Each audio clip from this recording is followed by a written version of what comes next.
Hello everyone, Future Geeky here. I am using this little clip of scenery from back home in Oregon to kind of segue into this video because I did realize as I was editing that a lot of the video is off-centered, and it was a little bit of a OCD thing for me where I was like, oh, that's off, but all the same, you can still see everything. I just wanted to kind of pre-warn you jumping in before it happened.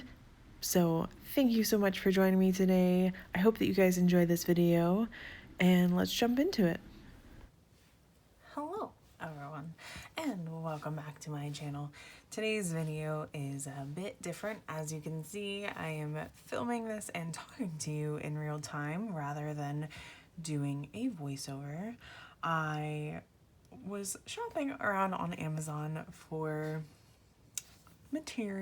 art materials, because there's not a whole lot of art supply shops around me outside of like Michael's and Hobby Lobby, and that's typically where I'll go and get stuff. But I had seen this particular product pop up a few times on my YouTubes, and it had me curious, so I figured I would do the exact same thing and purchase it and test it out for you guys. So here it is.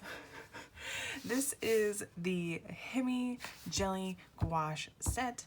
It states on Amazon that it is made from eco-friendly materials, that it comes with 18 vibrant colors in 30 milliliter cups, and a sealing lid. You can tell that it clicked pretty well, and then it kind of comes off like that.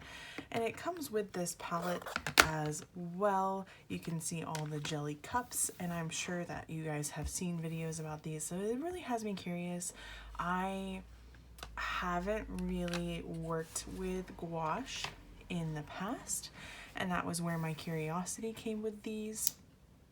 So it was one of those things where I was like, you know what, I want to try gouache. I'm gonna go ahead and get these to test it out. So I purchased them, and they came in the mail the same day. This particular like blue set was cheaper than the pink cases, and really the retail value for this was $17.99 US, and or $19 US if you're looking more so towards the pink set, and that's rounding up for the pink set. And along with those, simply because I needed some new brushes, I got the small set of the Winsor & Newton Cotman watercolor brushes. So I figured also test those out today just to see. I have the Winsor & Newton watercolor travel set, as you guys know, and that is one of my favorite travel sets, and I really like the brush in it. So I wanted to get more of those brushes because that is the whole Cotman set. So yeah, that's what's gonna go on. So I just wanted to kind of do my introduction live with you guys, and I'm gonna end up speeding up the rest of this video so you guys don't have to talk. But I do have a particular kind of drawing in mind to kind of test these out for myself, so this is going to be very trial and error. I'm gonna do a little bit of test swatching of each of these on a paper as well for you guys, as opening them on camera also. So this is gonna be fun. It's definitely new for me. I've always wanted to really give gouache, however you want to say it, a try, and I figured this was kind of a good step forward in that direction, as the reviews that I have personally watched before making a purchase were relatively good, and for the fact that you get as many colors as you do for a relatively inexpensive price, and you get a good amount. I mean, let me see if I can pop one of these out so I can show you guys what this looks like. There we go. Look at those. So you can tell, like, they come with their own little containers, which I think is really cool for the slots, so they're not all bunched together, and you get a relatively good amount. Now, I know obviously in like the tube ones you also get a good amount, but yeah, I'm excited to kind of try these. I'm glad that this comes with 2 whites and what appears to be, nope, this is like a purple and a black. Well, I was thinking 2 blacks, but that's good. We can work with this. I really have wanted to try this because I struggle with acrylics. I've done acrylics in the past, not on camera or anything like that. And from stuff that I've kind of just learned and read and witnessed as far as like watching videos, is that gouache is kind of the good segue towards really becoming a little bit more apt towards acrylics, especially because they're very similar in the watercolor express, as long as you're not using acrylic gouache, in that you can reactivate these to an extent with water to kind of help spread and everything. So I also got myself a dropper for cheap so that I can help. I've heard that these do kind of sort of surface dry a little bit, and just adding water to them can help. So I am gonna go ahead and get started with all of this. I hope that you guys enjoy this video, and I hope that you enjoy this doodle as well, because it is different, but you've seen this particular thing on some of my pinups, but it is not going to be a pinup today, so enjoy this. Have a fantastic day. Thank you for watching, and let's jump into it. So jumping in, a few things that I would like to note is that, for one, these definitely have a little bit of a paint smell. It is nothing bad by any means. So there is that. And 2, I actually really like the way that the lid, the one that snaps on that I showed you, really holds the paints and keeps everything nice and fresh. As I am doing this voiceover and editing process, it is a few days later from when I made the painting, and honestly, the paints are still nice and fresh. I don't need to add any water to them. They have been sealed really nicely in their kind of container that they have, and honestly, in my opinion, that's very impressive, especially for as inexpensive as this set is.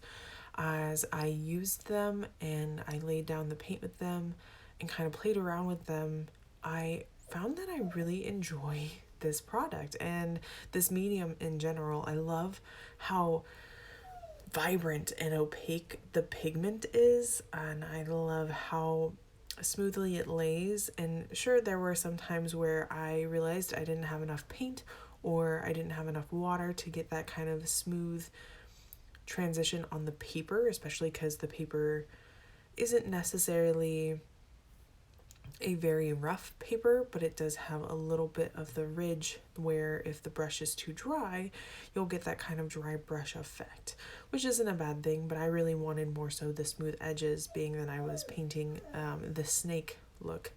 And the thing that I really like about this gouache is that I was able to kind of figure out how to work with it as I progressed, and that's why I wanted to start with something a bit more simplistic as far as design wise, rather than jumping straight into doing one of my pinups.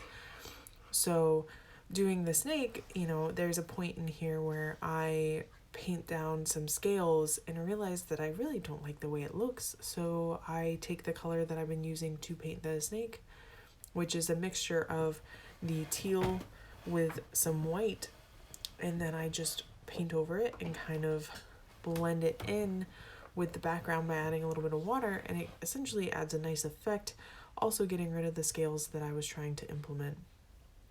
For shadowing, I just used the straight teal color without any white pigment. So really, in this kind of respect, I only used 3 colors. I used the teal, I used the white, and I used black. And it's just an amalgamation and combination of those together, creating the imagery. And I love how simplistic, but how fun it was to create this, and how beautifully the paint's laid down. Like, I love poppy pigment, and that's why I've loved seeing gouache paintings, and I've wanted to really get into gouache and acrylics because I love that like really strong opaque pigment. I also, of course, really love the watercolor, but trying something new and challenging myself and pushing myself is something that I always want to do, and I think this is a good segue into creating more art and seeing where it goes and having fun and seeing where this may take me. So there is that. But yeah, jumping into this, I didn't know what to expect simply because I'm always hesitant about newer mediums in my honest opinion. I really loved these. For what you're getting, you're paying a pretty fair price. You get a good amount of paints. They're actually rather decent quality. Now, I am by no means a gouache artist, so this is coming from someone whose experience comes from markers and watercolors and still newer to watercolors. So take it how you want it. But overall, I feel like the imagery came out beautifully. The pigment was really nice. Mixing was super easy. And I look forward to trying this with some pinup illustrations. If you guys are curious, just look up the Himi Jelly Gouache on Amazon. I can set a link down below if that helps and you guys want to try them out yourself. The Cotman watercolor brushes were also rather easy to use, and I believe that pack was only like 13 bucks. But yeah, overall, I hope you guys have a fantastic day. Thank you for joining me and listening to my ramblings. You're all so amazing, and I hope that you guys take it easy and have a great rest of your day. And I'll see you in the next one.